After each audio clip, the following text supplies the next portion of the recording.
Siyoni uhimbye n'izahabu, wanandururemo rwera ruturuka mu ijuru,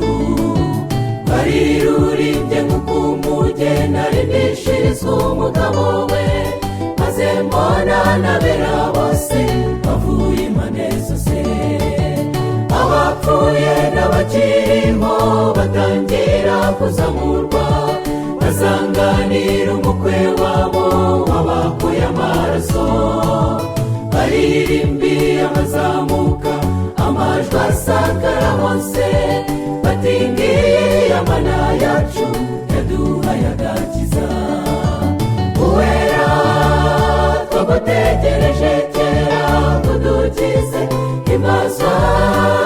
mbega umunsi we w'umunezero, twese tuzagenda turirimba twerekeje mu rurembo,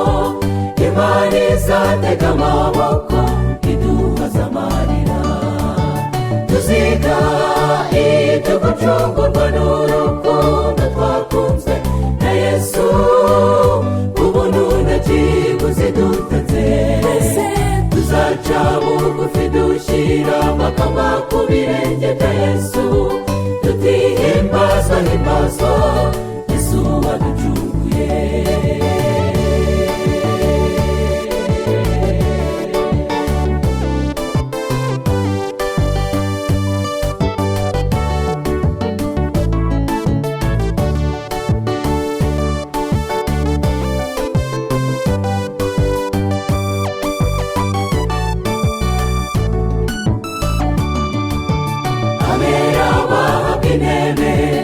Imana iti nicare,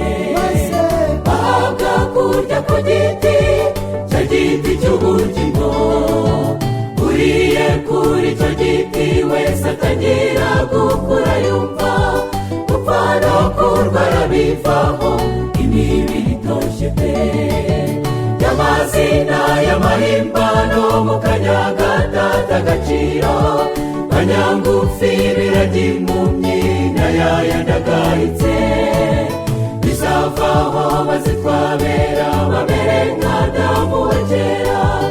icyamuba munsi ukagera kakurwa muri iyi si. Uwera twagutegereje kera kudukize, himbazwa mbega umunsi we w'umunezero, twese tuzagenda turirimba twerekeje mu rurembo, Imana izatega amaboko iduhoza amarira, tuziga ibyo gucungurwa n'urukundo twakunzwe na Yesu, ku buntu nta kiguzi dutanze,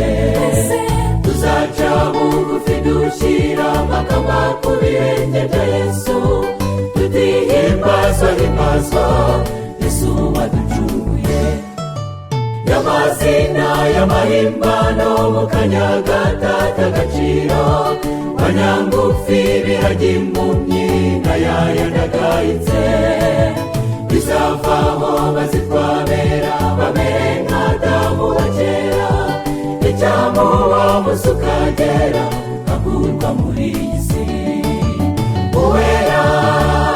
twagutegereje kera kudukize, himbazwa mbega umunsi we w'umunezero, tuzagenda turirimba twerekeje mu rurembo, Imana izatega amaboko iduhoza amarira, tuziga ibyo gucungurwa n'urukundo twakunzwe na Yesu, ku buntu nta kiguzi dutanze, tuzaca bugufi dushyira amakamba ku birenge bya Yesu, tuti himbazwa himbazwa Yesu waducunguye.